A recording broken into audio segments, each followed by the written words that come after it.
The Invincible War is now one of the highest rated episodes of any TV show of all time, yet unfortunately I have a sneaking suspicion that LEGO won't be making any sets of it anytime soon. My job today is to fix that by recreating the Invincible War in LEGO. And by the way, don't worry if you aren't at all familiar with Invincible, I'm gonna do my best to explain everything, starting off with Angstrom Levy. He has the power to travel through the multiverse and bears a serious grudge against Mark Grayson, better known as Invincible. Just to quickly recap, Mark and Angstrom had a little scuffle at the end of Season 2, but now Angstrom has come back for revenge, bringing alternate universe Invincibles from across the multiverse to destroy Mark. But these are gonna take a while to design, so in the meantime, here's Angstrom. And this was not an easy figure to make, but after much trial and error, I think he looks as sinister as ever. Cut to Mark and his girlfriend Eve, who are hanging out at Mark's house. I went ahead and designed his room. It's pretty simple, with a bed, a desk with a lava lamp, a seance dog poster, and some comics on the ground. I'll build the rest of the house soon, but right now there are more pressing matters to attend to. That of course being the evil Invincibles wreaking havoc across Earth. And while this is happening, Mark and Eve are notified about an attack on the prison. Mark suits up as Invincible in his new black and blue suit with arm printing and dual molded legs, and flies off to the prison, but nothing could prepare him for what he was going to find.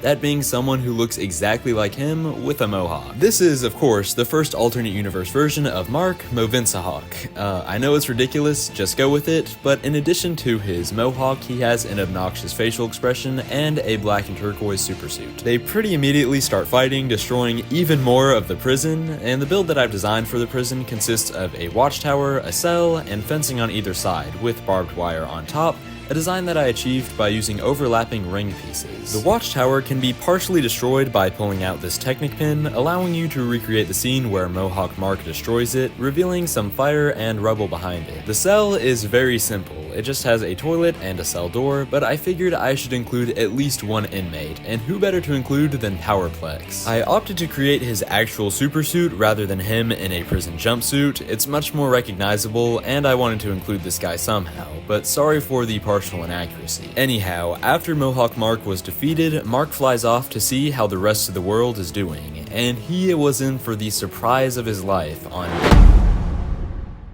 Day 2 begins with heroes everywhere fighting off against the evil Invincibles, including Mark's little brother, Oliver. He has a pretty simple suit design, like most of the people in the show, with a domino mask, a red and black suit, and a big yellow Omniboy logo on his chest. He runs, well flies, into someone who he thinks is his brother but is actually Capvincible. But once again, don't let his admittedly silly name fool you, this guy means business. They begin to battle in the middle of the city, so I built up a small portion of it for them to fight in. The road has been turned into rubble after having been slammed into repeatedly, and the building behind them hasn't fared any better, looking severely damaged and at risk of falling over entirely. There are several support beams sticking out and a burst pipe at the bottom, and then next to that is a stoplight that can be knocked over or used by Oliver as a weapon against the alternate universe Mark. A few streets away, Mark and Eve are also fighting off even more Invincible variants, the two I've designed here being Invincible and Omnivincible,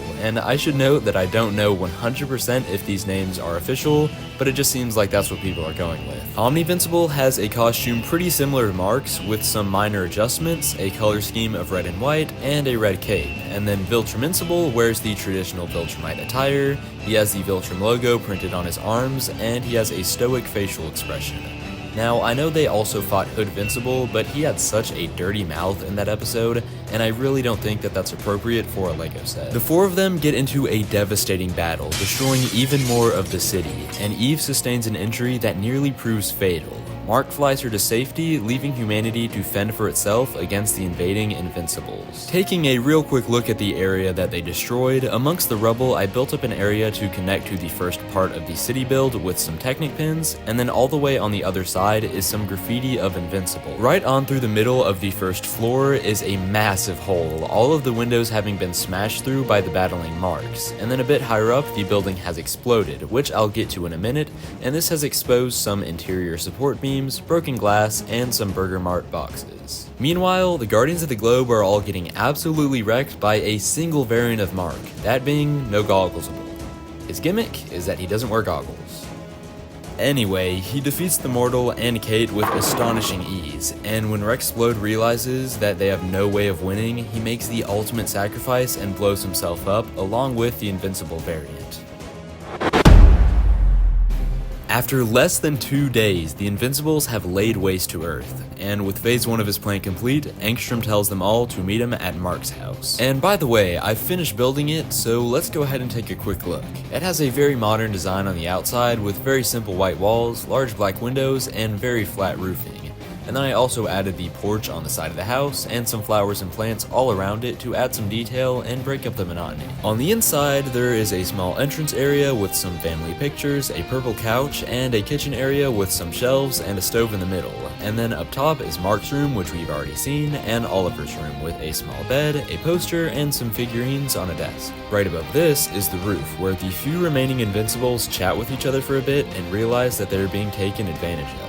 However, they make the mistake of telling Angstrom that they plan on betraying him, and then he sends them away to a different universe. As soon as he's done this, Mark finds him and attacks him. He's figured out that Angstrom was behind all of this, and now he wants revenge. And Mark proves himself as the most powerful Invincible, dodging Angstrom's attacks time and time again, and managing to avoid all of the portals. After narrowly avoiding defeat, he manages to get Angstrom in a chokehold, having finally defeated him for good. Well, at least he would've had Oliver not come in and distracted him, allowing Angstrom to escape. That being said, he did not leave unscathed, as right as he was trying to escape, Mark grabbed his arm and the portal closed on it, severing it for good. After Angstrom's escape, Mark is left to deal with the fallout of the war. Cities across the world have been destroyed by alternate versions of himself. His girlfriend is in critical condition, hundreds of thousands of people are dead, and the amount of superheroes left to defend the world has been reduced to a fraction of what it was just a day before.